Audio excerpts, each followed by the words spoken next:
છે. તો ભાગવત ઉપર એમને કંઈ લખ્યું નહીં, કોઈ ભાષ્ય આદિ, પણ જે ભાગવતમાં વર્ણવિત લીલા છે એનો ઉપયોગ તો બહુ કર્યો છે શંકરાચાર્ય સ્તુતિઓમાં. ભાગવતમાં વર્ણવિત જે લીલા જે છે, કારણ કે યમનાષ્ટક લખ્યું છે શંકરાચાર્ય, 2 યમનાષ્ટક લખ્યા શંકરાચાર્ય.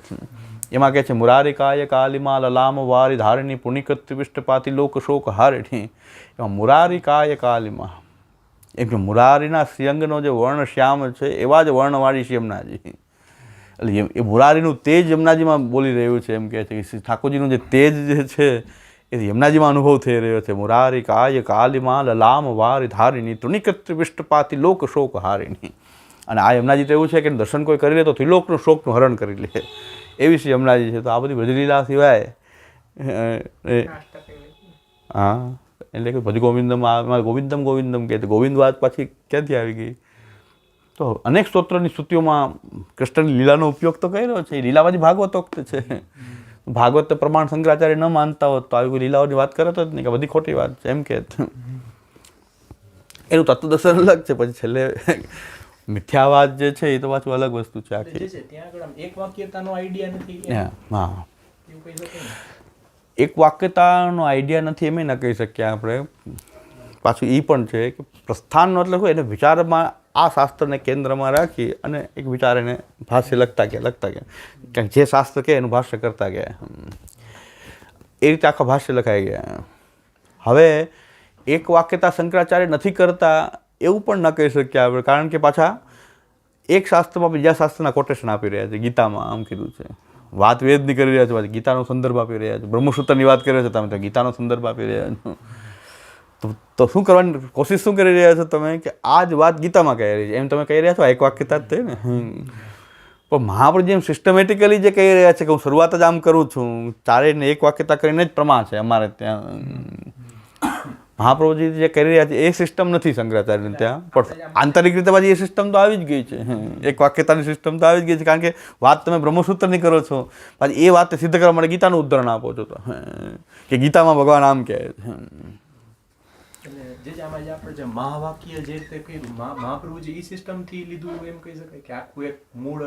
હા, મહાપ્રભુજીનો અભિગમ એવો છે.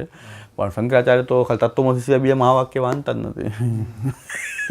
એ તત્વમસી સિવાય બીજું કંઈ મહાવાક્ય, એનું ખાલી વેદમાં તત્વમસી બસ, એના સિવાય તો વેદ પણ મહાવાક્ય નથી ને. અહીંયા તો મહાપ્રભુજી કહે છે કે વેદ પણ આખું એક અખંડ વાક્ય છે.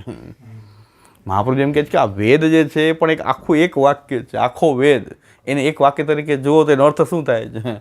એનો અર્થ થાય છે શ્રી કૃષ્ણ વેદેશ સર્વૈર અહમૈવ વેદ્યો.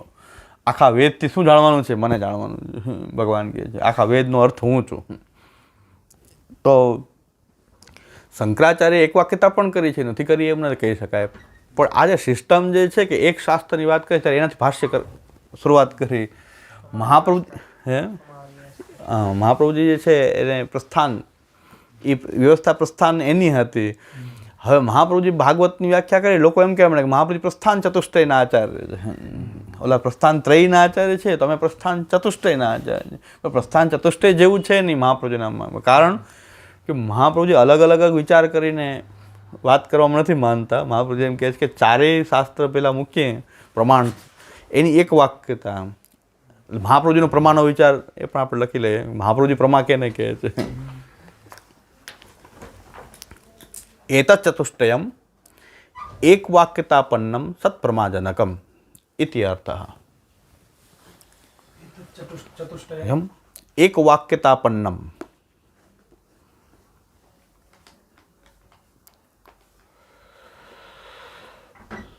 સત્પ્રમાજનકમ.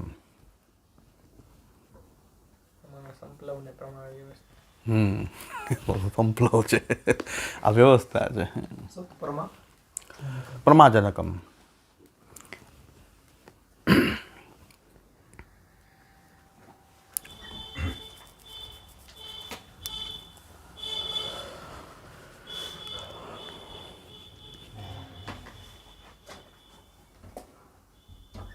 આપણું સ્ટાર્ટિંગ પોઈન્ટ કોઈ એક શાસ્ત્ર પકડીને આગળ ચાલવામાં એમ નહીં. આપણું સ્ટાર્ટિંગ પોઈન્ટ એવું છે કે વેદાહ શ્રી કૃષ્ણ વાક્યાની વ્યાસસૂત્રાણી ચેવ હિ સમાધિ ભાષા વ્યાસસ્ય પ્રમાણમ તત્ચતુષ્ટયમ. આ ચાર શાસ્ત્રો જે છે એની એક વાક્યતા જેમાં સિદ્ધ થાય એ એક વાક્યતા જે છે એ આપણી પ્રમાણનું બોધક છે. એટલે આ પ્રમાણ વ્યવસ્થા ચતુષ્ટય છે, પ્રમાણ વ્યવસ્થા છે કે પ્રમાજનકમ એટલે પ્રમા ઉત્પન્ન થઈ રહી છે કે એ પ્રમા શેમાંથી ઉત્પન્ન થઈ રહી છે કે આ ચારેયને ભેગા કરી અને એને એક વાક્યતા કરીએ એની. એક વાક્યતા કેમ કરવી એ પછી મીમાંસા પાછું વાક્યશાસ્ત્ર છે. એક વાક્યતા એ સિદ્ધાંત પાછો મીમાંસા શાસ્ત્ર કે એક વાક્યતા કેમ કરવાની હોય છે, વાક્ય ભેદ વગેરે થાય, એક વાક્યતા કેમ થાય. તો મહાપ્રભુજી કહે છે કે આ ચારેયની જે એક વાક્યતા થાય એ ખરેખર પ્રમાજનક છે. એટલે એમાંથી જે જ્ઞાન પ્રકટ થઈ રહ્યું છે, નિષ્કર્ષ જે પ્રકટ થઈ ગયું એ પ્રમા છે.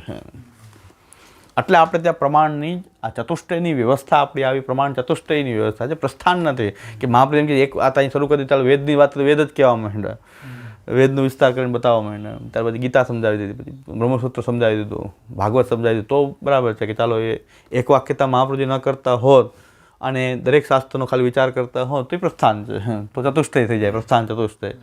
મહાપ્રભુજી એમ નથી આજ્ઞા કરતા કે ચાર પ્રસ્થાન અલગ અલગ. એમ જો આપણે વિચાર કરીએ કે ચારેય પ્રસ્થાન ઉપર કે 3 પ્રસ્થાન ઉપર કોઈ ભાષ્ય લખે એ આચાર્ય, તો શંકરાચાર્ય સિવાય કોઈ આચાર્ય છે જ નહીં. તો પછી આપણે આપણા આચાર્ય ન કહી શકીએ, કારણ કે મહાપ્રભુજી વેદ ઉપર તો ભાષ્ય લખ્યું જ નથી. વેદ ઉપર શ્રી મહાપ્રભુજી ભાષ્ય નથી લખ્યું. અને 3 પ્રસ્થાન ઉપર તો શંકરાચાર્ય સિવાય કોઈના ભાષ્ય મળતા નથી. શંકરાચાર્ય ઉપનિષદ ઉપર ભાષ્ય લખેલા છે. મહાપ્રભુજી તો એક પણ નથી પ્રાપ્ત થતું ને. એકેય ઉપનિષદ ઉપર મહાપ્રભુજીનું ભાષ્ય પ્રાપ્ત નથી થતું. શંકરાચાર્ય કેટલા બધા ઉપનિષદ ઉપર ભાષ્ય લખ્યા છે. તો વેદ ભાષ્ય કહેવાય શંકરાચાર્યનું, ઉપનિષદનું ભાષ્ય, ગીતાજીનું ભાષ્ય. ગીતા ઉપર આખું ભાષ્ય લખ્યું છે. એવું ભાષ્ય મહાપ્રભુજી નથી લખ્યું. ગીતાજી ઉપર ભાષ્ય નથી લખ્યું મહાપ્રભુજી. શાસ્ત્રાર્થ પ્રકરણ લખ્યું છે પણ ગીતાજીનું ભાષ્ય તો મહાપ્રભુજી નથી કર્યું. ચારેય ઉપર 3 પ્રસ્થાન ઉપર ભાષ્ય લખે એ આચાર્ય, સાવ ખોટી વાત છે. ક્યારેય આ કેટેગરીમાં આપણે આચાર્યને કોઈ ભાષ્યના સંદર્ભમાં કોઈ આચાર્ય કોઈ કહેવાના નથી.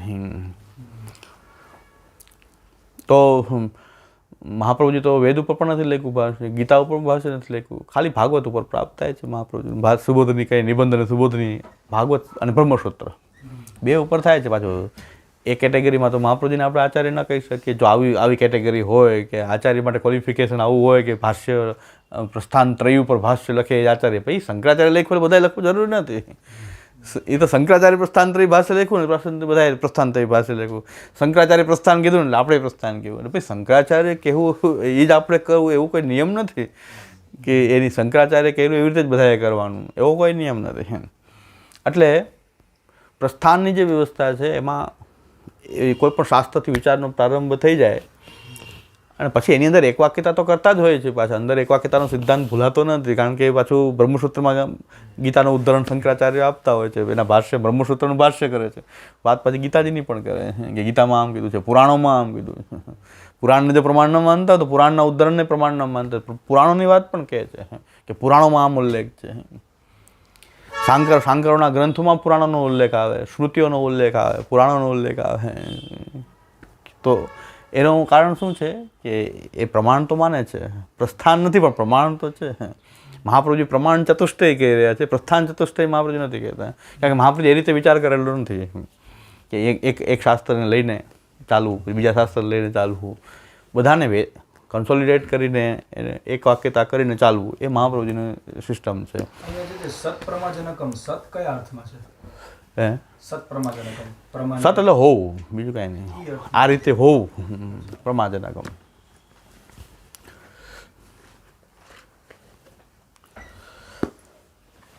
સત્તા એટલે આપણું પછી પ્રત્યક્ષ થઈ ગયું, પ્રમાણો ચાલે છે ને.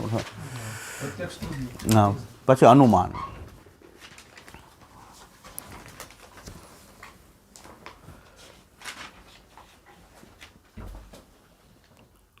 અનુ પશ્ચાત, અનુ એટલે પશ્ચાત, માન એટલે પ્રમાણ.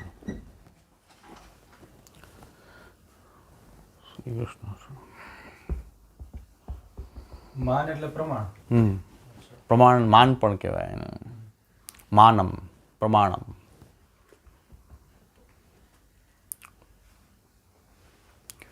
અનુ એટલે પછી, પશ્ચાત, માનમ એટલે પ્રમાણ. જે પ્રત્યક્ષની પાછળ ચાલતું પ્રમાણ જે છે એ અનુમાન છે. કોઈ વસ્તુનો પ્રત્યક્ષ અનુભવ થયા પછી જે કંઈ બીજો અનુભવ થાય એ અનુમાન હોય છે. પ્રત્યક્ષ પહેલાં જરૂરી છે એમાં અનુમાનમાં, અને અનુમાનમાં પ્રત્યક્ષ પહેલાં હોય ને પછી એની પાછળ કંઈક પ્રમાણ ચાલતું હોય. પ્રત્યક્ષની પાછળ ચાલતું પ્રમાણ જે છે એ અનુમાન છે. અનુ પશ્ચાત માનમ એટલે અનુમાનમ. આપણે અનુમાન કરું છું હું એટલે પ્રત્યક્ષ પ્રમાણ જે છે એની પાછળ ચાલતું જે પ્રમાણ છે અનુ પશ્ચાત માનમ અનુમાનમ.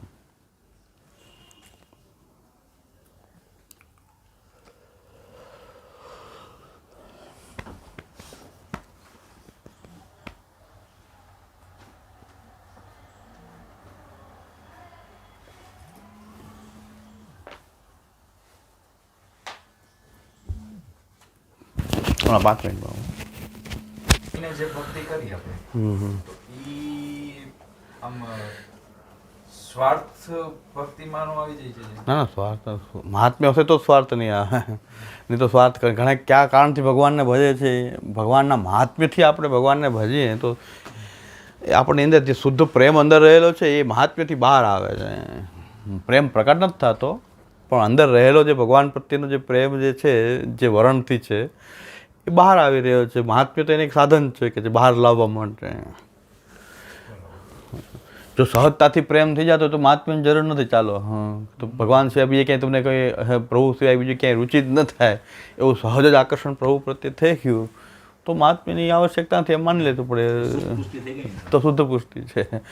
પણ એવું નથી તો પછી મહાત્મ્યથી એને જગાવવું પડશે. થોડીક વાર ઠાકોરજી યાદ આવે, સતત ઠાકોરજી અનુસંધાન એવા તો કોઈ વિરેલું હોય કે સેવા કરે તોય નથી રહેતો. ઠાકોરજી સેવા કરે તેમ જલ્દી બહાર નીકળીએ સારું. એ 2-3-4 કલાક સેવામાં હોય ત્યારે પણ આપણને અન્ય સ્ફૂર્તિ બની રહેલી હોય. આપણે એમ કેમ કહેશે કે મને સહજ પ્રભુનો સ્નેહ છે, તો એ 3-4 કલાક એ પ્રભુમાં રહેતું નથી ચિત્ત આપણું એમ. તો એના માટે લાવવા માટે ઉપાય શું છે કે મહાત્મ્ય જ્ઞાન તો એક સહાયક થશે તમને સાચો પ્રેમ પ્રગટાવવામાં. સ્વાર્થ તો શું કામ કે સ્વાર્થ તો કાંઈ ઈચ્છતા હોય પ્રભુ પાસેથી કંઈક ઈચ્છવું, પ્રભુને ઈચ્છવા એ કંઈ સ્વાર્થ મોટો સ્વાર્થ છે તો હોવો જોઈએ. એવો સ્વાર્થ તો હોવો જોઈએ. અર્થરૂપ આપણે ઠાકોરજીને કીધા છે કે ભાઈ પ્રભુ અર્થરૂપ છે તો આપણા સ્વ અર્થ પ્રભુ હોય અને એના માટે મહાત્મ્ય જ્ઞાન હોય તો સારી વાત છે. પ્રભુ પાસેથી પ્રભુ સિવાય કંઈક ઈચ્છવું, ભગવાન પાસેથી કંઈક ઈચ્છવું, ધન સંપત્તિ વિષય પ્રભુ પાસેથી ઈચ્છવું એ સ્વાર્થ કહેવાય. પણ સ્વાર્થરૂપ જો પ્રભુ જ હોય તો ઈચ્છવા યોગ્ય છે. આવો સ્વાર્થ ઈચ્છવા યોગ્ય છે કે ભાઈ પ્રભુ મારા અર્થરૂપ છે એવો સ્વાર્થ. સ્વ અર્થ અર્થ પુરુષાર્થ રૂપ છે મારા. એ તો બહુ ઉચ્ચ કોટીની વાત છે. અને કોઈને કદાચ પ્રભુ કૃપાથી કોઈ સહજ ભગવાનમાં સ્નેહ હોય, આપણે ઇનકાર નથી કરતા કે ભાઈ મહાત્મ્ય જ્ઞાન નહીં હોય એટલે નહીં હોય એમ ન કહી શકાય. પ્રભુ પર સહજ સ્નેહ પણ કોઈને હોઈ શકે, પણ હવે એને આપણે નિયમ તો નહીં બનાવી શકાય ને કે બધાને સહજ સ્નેહ થઈ જ જાય એટલે તો શાસ્ત્રનો ઉપયોગ જ ન રહે ક્યાંય. મહાપુરુષ ગ્રંથ લખત જ નહીં જો બધા સહજ સ્નેહવાળા હોત તો.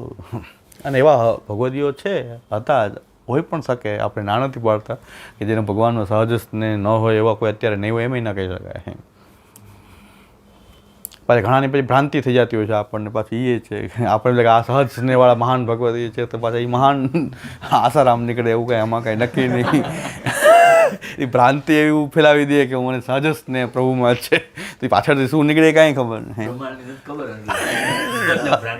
ભ્રાંતિ બાજુ ઉત્પન્ન થઈ જાય આપણે નિષ્કર્ષ કેમ કરવાનો સહજ સ્નેહ છે કે ભ્રાંતિ આપણને કાંઈ ભ્રાંતિ કરાવી રહ્યો છે. ક્યાંક વંચક હરિરાજ એને વંચક કીધા છે તો વંચક છે કે ભક્ત છે એ કેમ ખબર પડે. એટલે બધી શક્યતા રહેલી છે. આ ભગવાનની સૃષ્ટિ છે એમાં અનંત વિલક્ષણતા વિચિત્રતા ભરેલી છે. પણ આ એક સિસ્ટમ છે, સંપ્રદાય, સાધના, એના દીક્ષા પદ્ધતિ, સાધના પદ્ધતિ, એક આ સિસ્ટમ છે. એ સિસ્ટમ જે છે એ બધા માટે છે પણ સિસ્ટમ વિના પણ કોઈને થતું હોય તો ભગવત કૃપાનો વિષય છે કે થઈ શકે છે. પણ એને નિયમ તો ન બનાવી શકાય કે દરેકને એવો સ્નેહ થઈ જશે. નિયમનો વિષય નથી. એટલે અનુપશ્ચાત માનમ ઇતિ અનુમાનમ. અનુમાન પ્રમાણનું ઉદાહરણ જોવું હોય તો સંસ્કૃતમાં જો કહીએ તો પર્વતો વહનિમાન ધુમાત. અનુપશ્ચાત માનમ ઇતિ પ્રમાણ અનુમાનમ એમ, અનુમાન પ્રમાણમ એમ. અનુમાનનો અર્થ આ છે. માનમ એટલે પ્રમાણ, અનુ એટલે પશ્ચાત. પ્રત્યક્ષની પાછળ થતું પ્રત્યક્ષની પાછળ જ્ઞાન આપતું પ્રમાણ એ અનુમાન છે. અનુમાન પ્રમાણ એવી રીતે બનેલું છે, એનું ઉદાહરણ છે પર્વતો વહનિમાન, ધુમાત. પર્વત અગ્નિવાળો છે, પણ અગ્નિ દેખાતો નથી, દેખાય છે ધુમાડો. દૂરથી ધુમાડો દેખાય છે પર્વત ઉપર, એટલે આપણે શું કહી દઈએ છીએ કે પર્વતમાં અગ્નિ છે. કારણ કે યત્ર યત્ર ધૂમસ તત્ર તત્ર વહની એની વ્યાપ્તિ છે, કે જ્યાં જ્યાં ધુમાડો ત્યાં અગ્નિ તો હોય જ છે. એ વ્યાપ્તિને કારણે આપણે શું કહી દઈએ છીએ, અનુમાન કહી દઈએ છીએ કે પર્વતો વહનિમાન. પર્વતો અગ્નિવાળો છે, પર્વતમાં અગ્નિ છે. આ અગ્નિ જોઈ તો નથી તો પ્રત્યક્ષ થઈ જાત. પર્વત ઉપર આપણે જો અગ્નિ જોઈ હોત તો એ પ્રત્યક્ષ થઈ જાત કે પ્રત્યક્ષ અગ્નિ જોઈ, પણ પ્રત્યક્ષ તો નથી, છતાં તમે એમ કહો છો કે અગ્નિ છે, પાક્કું વાત છે, યથાર્થ અનુભવ છે. એ અનુભવ તમને કેવી રીતે મળ્યો છે? કે તમે વ્યાપ્તિ જોઈ છે. વ્યાપ્તિ એવો સંબંધ જોયો છે કે ધુમાડાનો અગ્નિનો જે આ સંબંધ જે છે એનું સાહચર્ય, એ વ્યાપ્તિ. કે ધુમાડો અને અગ્નિ બે સાથે જ હોય, એ વ્યાપ્તિ તમે જોયેલી છે. ક્યાં જોયેલી છે વ્યાપ્તિ? યથા મહાનસ. યથા મહાનસ એટલે કે તમારા રસોડામાં. રસોડામાં તમે અનુભવ જોયો છે કે ધુમાડો અને અગ્નિ હંમેશા સાથે, કારણ રસોડામાં અગ્નિ પેટે, ધુમાડો પણ ત્યાં હોય. અગ્નિ વિના ધુમાડો એમને થતો નથી. એ તમે રસોડાથી તમે જોયેલું છે, એ ઉદાહરણ છે તમારી પાસે. અને એના કારણે તમે એમ કહો છો કે યત્ર યત્ર ધૂમસ તત્ર તત્ર વહની, એના કારણે અમે કહીએ છીએ કે પર્વતો વહનિમાન. પર્વતો વહનિમાન કેવી રીતે? ધુમાત. ધુમાડો જોયો ને બસ અમે કહી દઉં અગ્નિ છે. અને ધુમાડો અગ્નિ વિના તો પ્રકટ થાય નહીં. આમાં ઘણા બધા પછી આર્ધ ઇંધન સંયોગ વગેરે ઘણું બધું છે. અત્યારે આ અનુમાન પણ સાચું નથી થતું. ન્યાયિકોનું અનુમાન અત્યારે સાચું નથી. અત્યારે અગ્નિ ન હોય ને એવા મશીન છે, ધુમાડો એમને એમ કરતા હોય. અત્યારે એમ ના કહે છે કે ધુમાત. ન્યાયનો સિદ્ધાંત છે કે ધુમાત, યત્ર યત્ર વાહની, યત્ર તો ધુમો તત્ર તત્ર વાહની નહીં. હા, ત્યાં અગ્નિ વગર ના હોય છે. અત્યારે તો નહીં, નૈયાયિકોની જે એ વખતની વાત છે કે જે નૈયાયિકો આ કે ભાઈ એને ધુમાડો જે છે અગ્નિ વિના ક્યાંય જોયો નથી. નૈયાયિકોના સમયની વાત છે કે નૈયાયિક જે શાસ્ત્ર પ્રકટ થયું ત્યારે એને આ રીતે જ કે ત્યાં. અત્યારે એ સાચું અનુમાન, અત્યારે એ સાચું ન થાય. અત્યારે કે ભાઈ અત્યારે ધુમાડો હોય પણ અગ્નિ ના હોય, એવું બની શકે કે મશીન.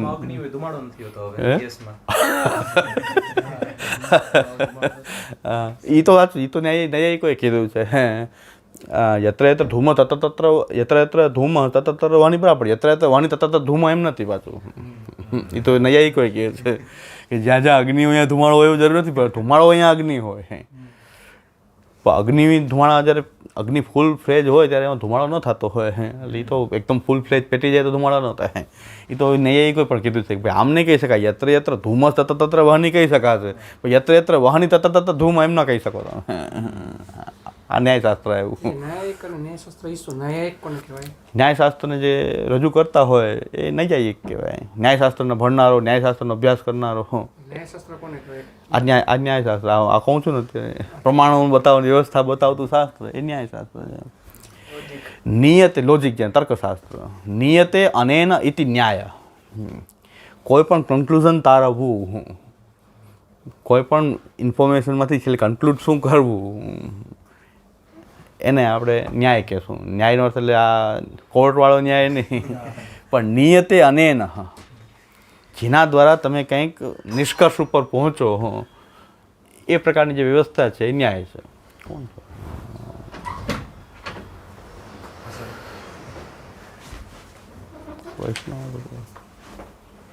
કોણ છે?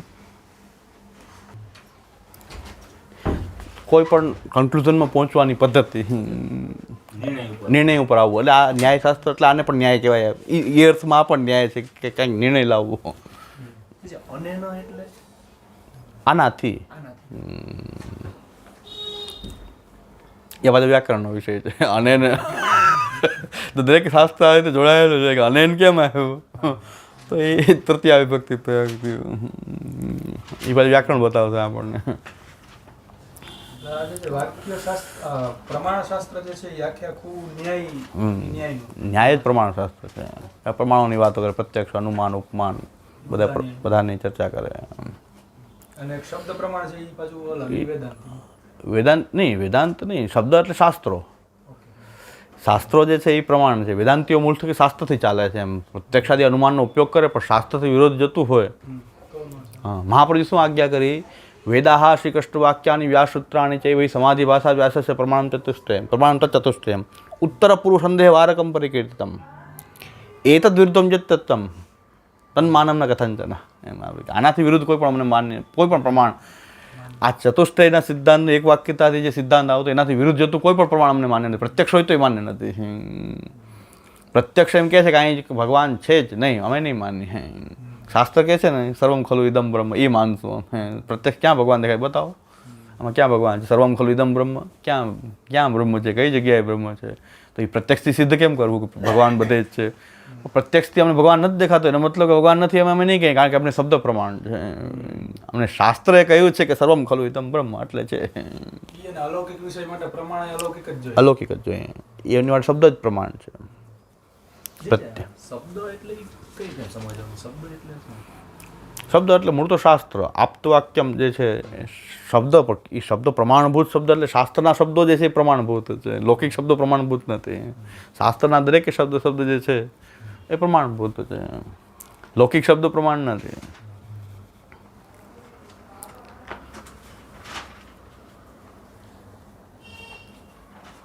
અનુમાનનું થઈ ગયું કે ભાઈ તમે કોઈ વ્યાપ્તિના આધારે એમ કહો છો, તમે પ્રત્યક્ષ જોઈ નથી કહેતા. અગ્નિ તમને દેખાતી, ધુમાડો જ ખાલી દેખાણો, ધુમાડો જોયો તમે તરત કહી દીધું યત્ર યત્ર ધૂમ તત્ર તત્ર વહની. એટલે એના આધારે તમે નક્કી કરી દીધું કે ત્યાં પર્વતો ધુમાત, વહનીમાન ધુમાત. અનુમાન છે. અનુમાનમાં એક વસ્તુ થોડીક પ્રત્યક્ષ છે, થોડુંક પ્રત્યક્ષ કહીને તમને પાકી ઇન્ફોર્મેશન બીજી મળી જતી હોય. થોડુંક પ્રત્યક્ષ જો તમે બાકી તમને વ્યાપ્તિના આધારે ખબર પડે કે આમ જ હોય. ઘણા લોકો સાથે સાથે રહેતા હોય તો એક વ્યક્તિ એટલે ખબર પડે બીજો હશે જ, કારણ કે આ બે સાથે જ હોય છે.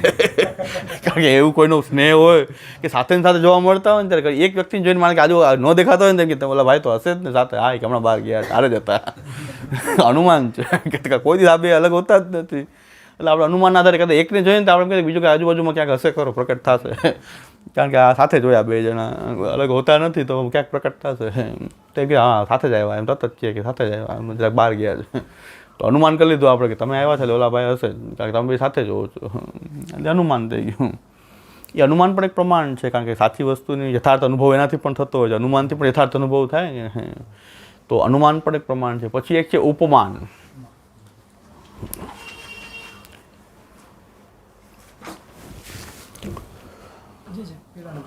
શબ્દ અને નાદમાં કઈ કનેક્શન કઈ રીતે સમજવું? શબ્દ બ્રહ્મ અને નાદ બ્રહ્મ એક જ વસ્તુ અલગ અલગ વસ્તુ જો બ્રહ્મની દ્રષ્ટિએ તો એક જ છે. નાદ બ્રહ્મ કહે કે શબ્દ બ્રહ્મ કહે એમાં કોઈ ફેર નથી પડતો.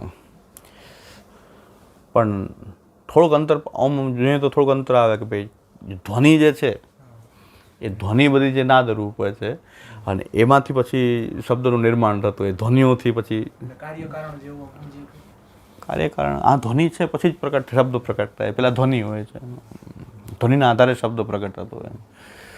ક આપણે આ વર્ણ લખો ક, પછી એના પેલા ધ્વનિ ક, એ આમાં ક લખો તો એક છે, કેમાં પણ ક ધ્વનિ છે, પછી બીજી કોઈ રીતે લખાતું હોય ઉર્દુમાં કે કોઈ બીજી રીતે લખાતું હોય. ક ધ્વનિ જે છે નાદ બ્રહ્મ છે, એને તમે વર્ણમાં કેવી રીતે કોડિફાઈડ કરો. પછી ક એ તો ક જ છે, કકાર તો બધે કકાર જ છે, એ નાદ રૂપ છે, ધ્વનિ છે. અને પછી એને વર્ણમાં એને ફેરવવામાં આવે અને પછી એનાથી શબ્દ, વર્ણથી પાછો શબ્દ બને. નાદમાંથી પાછો શબ્દ આવતો હોય છે. પહેલાં તો મૂળ તો નાદ જ હોય છે ને, ધ્વનિ છે.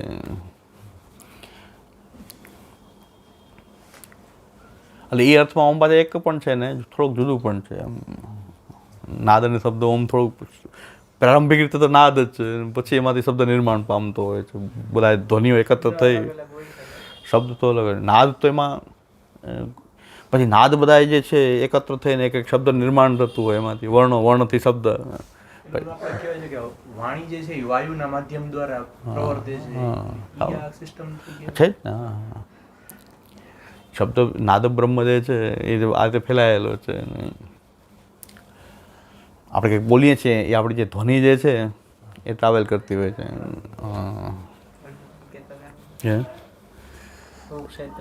હા, એ લોકો અત્યારે વૈજ્ઞાનિકો પ્રયોગ કરે છે કે ભાઈ એ નાશ નથી પામતી ધ્વનિ, તો એને પાછળ કોઈ મશીનથી પાછી અર્જુનને ગીતાજી ભગવાન કહે છે કુરુક્ષેત્રમાં અહીંયા આજુબાજુ વાતાવરણમાં હોવી જોઈએ. એટલે ઘણા લોકો એવો પ્રયોગ કરે છે કે એ આપણે એને કેચઅપ કરી નથી શકતા, આપણે કેચઅપ કરી શકીએ.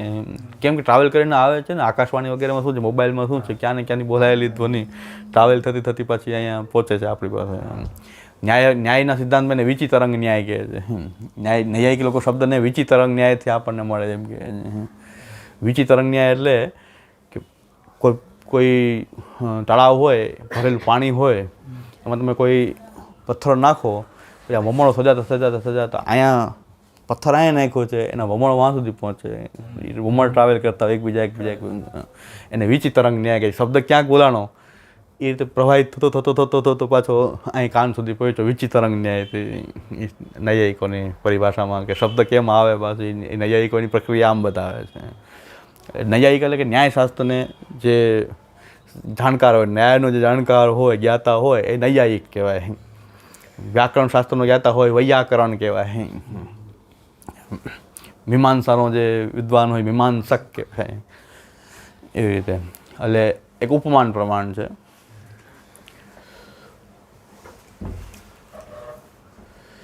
કોઈ પણ સાદૃશ્યના આધારે કોઈ અનુભવ આપણને પ્રાપ્ત થાય. સાદૃશ્ય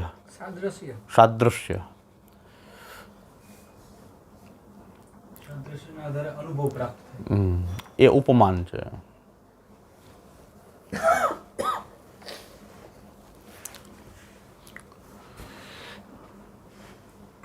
આપણે સમજાય એવી વ્યાખ્યાઓ કરું છું. આ બાકી શાસ્ત્રીય વ્યાખ્યા થોડીક અલગ હોય છે.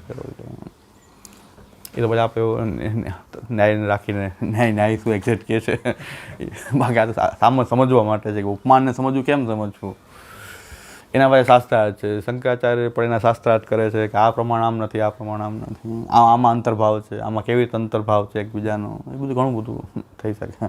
તો ઉપમાન સાદૃશ્ય જે છે, સાદૃશ્યના આધારે તમે કોઈ પ્રમાણ નક્કી કરો, અનુભવ નક્કી કરો, તો એ છે અનુમાન જેવું જ. ઘણા અનુમાનની અંદર ઉપમાનને ગણતા હોય છે, પણ ઉપમાન એક અલગ પ્રમાણ પણ છે, કારણ કે ત્યાં વ્યાપ્તિ જે છે, અનુમાનમાં વ્યાપ્તિને કારણે તમે કાંઈક ઇન્ફોર્મેશન લ્યો છો. અહીં તમે વ્યાપ્તિ નથી, પણ અહીં સાદૃશ્ય છે. અહીં સાદૃશ્યને કારણે, એટલે બેની પદ્ધતિ તો અલગ થઈ ને. ત્યાં જે છે વ્યાપ્તિથી નિર્ણય કર્યો. યત્ર યત્ર ધૂમ સતત્ર વહની વ્યાપ્તિ થઈ, સાહચર્ય થયું, એના આધારે તમે નક્કી કર્યું. અહીં સાહચર્યથી નક્કી નથી કરવાનું, પણ સાદૃશ્યથી નક્કી કરવાનું છે. જેમ કે નીલગાય તમે જોઈ ન હોય, જંગલમાં તમે જાઓ, કોઈ તમને એમ કહે કે નીલગાય એટલે શું, તમે એને બતાવો કે ગાય જેવું ચોપગવું એક પ્રાણી, ગાય જેવું ગો સદૃશ ગવય, એને ગવય કહેવાય છે. નીલગાય ગાય જેવું, ગાયના આધારે નીલગાય કહે છે ને આપણે. ગાય જેવું કોઈ ચોપગવું પ્રાણી તમે જંગલમાં જશો તમને જોવા મળશે.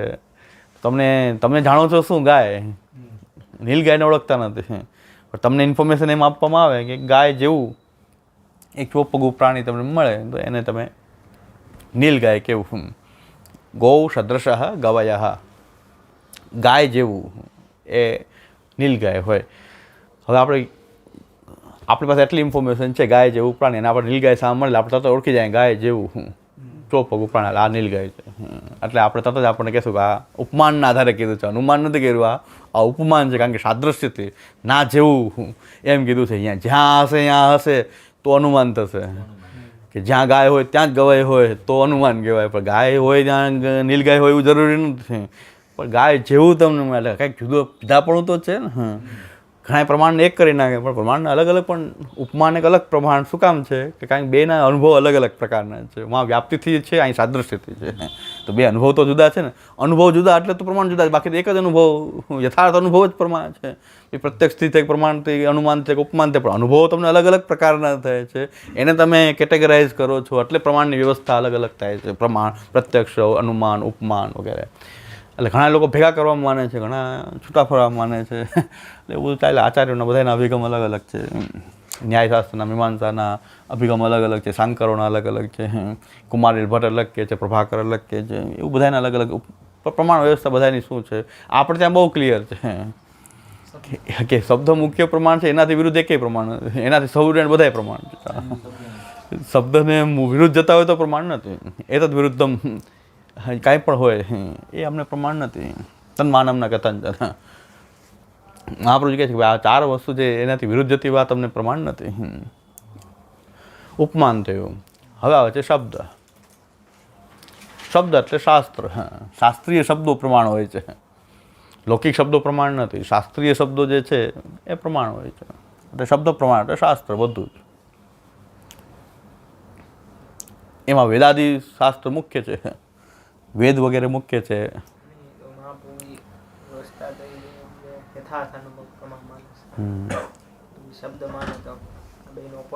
કે નહીં, યથાર્થ અનુભવ જ છે ને, કારણ કે શબ્દ સિવાય તો એ અનુભવ કહી શકાતો જ નથી ને. બ્રહ્મના વિષયમાં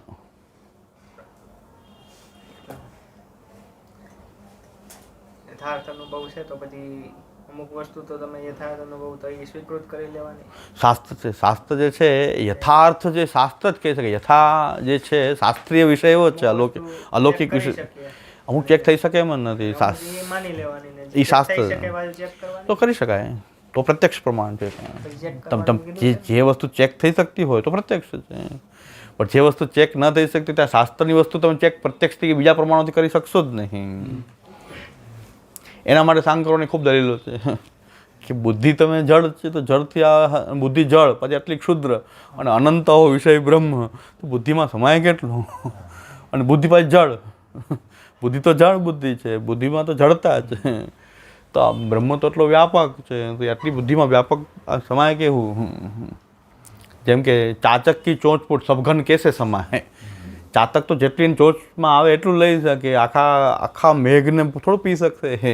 ચાતકની ચાંચમાં જેટલું આવે એટલું, પણ બુદ્ધિમાં આવશે એટલું જ પ્રમાણમાં શું, તો બુદ્ધિની બહારનું જે છે કે જે બુદ્ધિમાં આવી શકે એમ નથી, તો પછી એને તો બુદ્ધિ કેવી રીતે પ્રમાણ હોઈ શકે?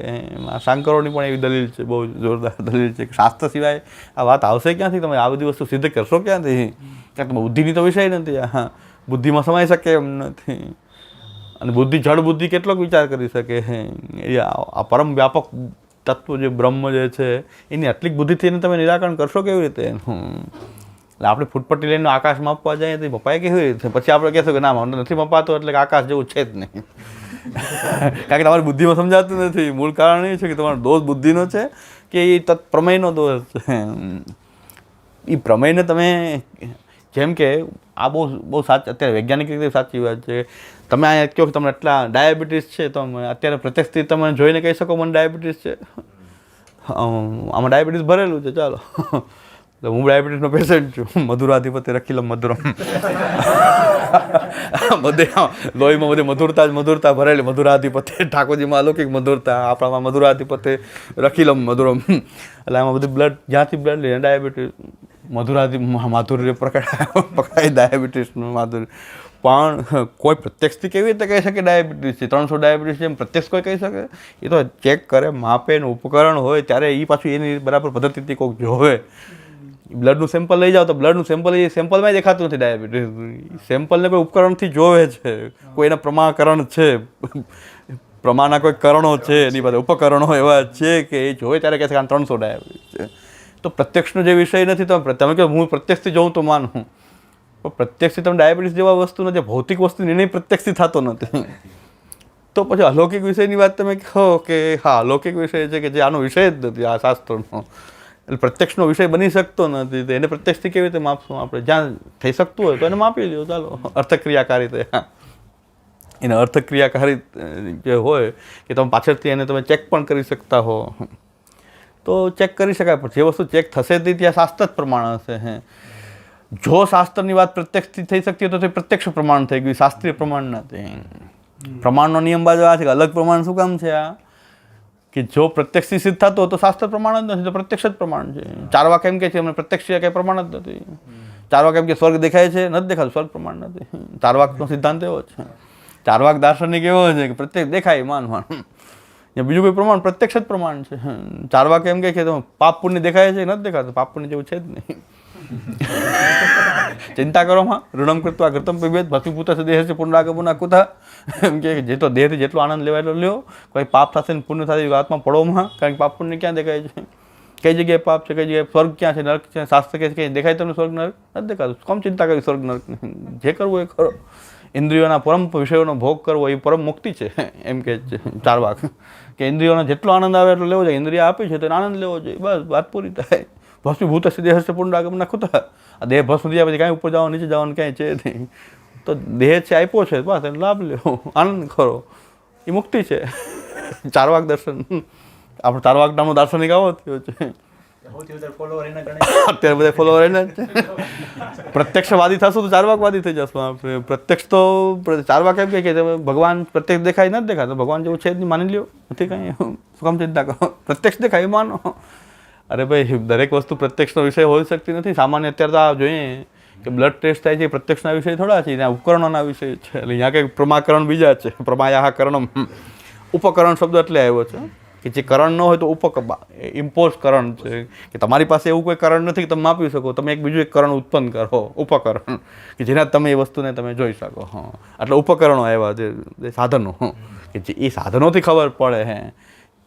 ડૉક્ટરને પોતાને ખબર નથી પડતી કે પેશન્ટ શું છે, એ સ્ટેથોસ્કોપ લગાવે, એ ધબકારા જોવે, ત્યારે અનુમાન કંઈક આવે, કંઈક ઇન્ફોર્મેશન મળે, એ ઉપકરણથી ઇન્ફોર્મેશન મળે. ત્યાં અનુમાન ન કહે છે કે ઉપકરણથી પ્રાપ્ત થતી ઇન્ફોર્મેશન છે, ત્યાં ઉપકરણ છે. પણ પ્રત્યક્ષ પણ હકીકતમાં પ્રત્યક્ષ બધું સાચું નથી હોતું ને બાજુ. પ્રત્યક્ષ જેટલું દેખાય એટલું બધું સાચું છે એવું નથી હોતું, કારણ કે ભ્રમનું પણ પ્રત્યક્ષ જ થાય છે. ભ્રમો પણ પ્રત્યક્ષ થતું, એટલે પ્રત્યક્ષવાદીઓ છે બહુ ખોટા હોય છે. કારણ કે પ્રત્યક્ષવાદ જો માની લેવામાં આવે તો ન્યાયશાસ્ત્ર પણ આ બધું ન કીધું હતું. અનુમાન, ઉપમાન, શબ્દને પણ પ્રમાણ માનવું પડે, કે અમુક વસ્તુ શાબ્દિક રીતે કહેવાયેલી છે એ જ માનવી પડે, શાસ્ત્રીય વાત જ માનવી પડે. તમે એને કોઈના પ્રત્યક્ષ રીતે એનું કોઈ રીતે ખંડન મંડન ના કરી શકો. કારણ કે શાસ્ત્રમાં સિવાય એ વાત શાસ્ત્ર સિવાય ક્યાંયથી મળતી જ નથી પાછી. એટલે જ શાસ્ત્ર અલગ પ્રમાણ છે, નહીં તો પ્રત્યક્ષ પ્રમાણનો ભાગ હોત. જો પ્રત્યક્ષમાં કહેવાયેલી વાત જ રિપીટેડલી કહે તો એ પછી પ્રમાણ નથી. પ્રમાણનો બધો આ પણ એક નિયમ છે કે જે વસ્તુ એ કહી રહ્યું છે, પ્રત્યક્ષની માહિતી પ્રત્યક્ષથી જ મળી રહી છે તો એ પ્રત્યક્ષ પ્રમાણ છે. બીજા કોઈ પ્રમાણોથી માહિતી મળતી હોત તો પછી ત્યાં એ પ્રમાણ ન કહેવાય. જેમ કે અનુમાનની અંદર જો પ્રત્યક્ષથી માહિતી મળતી હોત તો અનુમાન અલગ ન થાત, પણ બધી માહિતી પ્રત્યક્ષ નથી, થોડીક પ્રત્યક્ષ છે ને પાછળથી કાંઈક ઇન્ફોર્મેશન મળી રહી છે, એટલે અનુમાન છે. એટલે અનધિગત એક દ્વારા જો મેળવેલી વાત છે તો એ તો અનુવાદ માત્ર રિપીટેશન છે, ખાલી પ્રમાણ નથી, એ તો અનુવાદ છે. સમજાયું તો અનુમાનથી નથી, શબ્દથી. હા હા, બીજા કોઈને કીધું પછી અનુમાન ન રહ્યો, એ શબ્દ થઈ ગયો. તમે ધુમાડો જોઈને અગ્નિનું અનુમાન કર્યું તો એ અનુમાન છે, પણ તમે ખાલી આ ઇન્ફોર્મેશનના આધારે કહો છો યત્ર યત્ર ધુમ, તમે જોયું નથી કે તમને કંઈ ધુમાડો નથી દેખાણો, તમને આ શબ્દ સંભળાણો કે યત્ર યત્ર ધુમ તત્ર તત્ર વહની, એના આધારે તમે કહો છો કે અગ્નિ છે, તો તમે ત્યાં અનુમાન પ્રમાણ નથી, પણ તમે બોલાયેલા જે શબ્દો છે એમાંથી ઇન્ફોર્મેશન મેળવી છે, એટલે શબ્દ પ્રમાણ થઈ ગયું ને. એટલે એકને એ પ્રમાણની પછી તમે પોતે અનુભવ કર્યો હોત તો વાત અલગ છે, પણ એ વાત તો અનુમાનની વાત પાછી તમને જે રજૂ થઈ રહી છે, પાછી તમારી પાસે આવી રહી છે, તો તમે ડાયરેક્ટ અનુમાન નથી કરી રહ્યા, તમે કાંઈ વાંચીને કહી રહ્યા છો કે ભાઈ આવું શાસ્ત્રમાં લખ્યું છે કે જ્યાં ધુમાડો અગ્નિ હોય, તો તમે ઇન્ફોર્મેશન શાસ્ત્રીય છે તમારી પાસે, કે ભાઈ ન્યાયશાસ્ત્રમાં અમે ભણ્યા છે, પણ તમે ક્યાં જોયું છે? તમે તો ન્યાયશાસ્ત્રમાંથી ભણ્યા તો તમારું શાસ્ત્ર પ્રમાણ થઈ ગયું. આ વાત એને છે, પણ તમે ઇન્ફોર્મેશન, તમારી ઇન્ફોર્મેશન શાસ્ત્રથી આવી રહી છે, શાસ્ત્રથી આવી રહી છે, શાસ્ત્રના કરણથી આવી રહી છે, ત્યાં પ્રમાકરણ પાછું શબ્દ થઈ જશે, શબ્દ પ્રમાણ થઈ ગયું. ક્યાંથી આવી ઇન્ફોર્મેશન?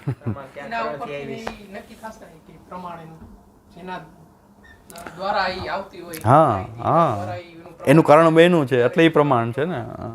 આ વાત છે. આપણું આ 4 મુખ્ય પ્રમાણ, હજી 2 પ્રમાણો છે, 3 બીજા છે હજી. અર્થાપત્તિ,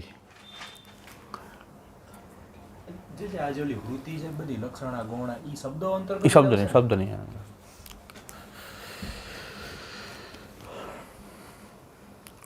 અર્થાપત્તિ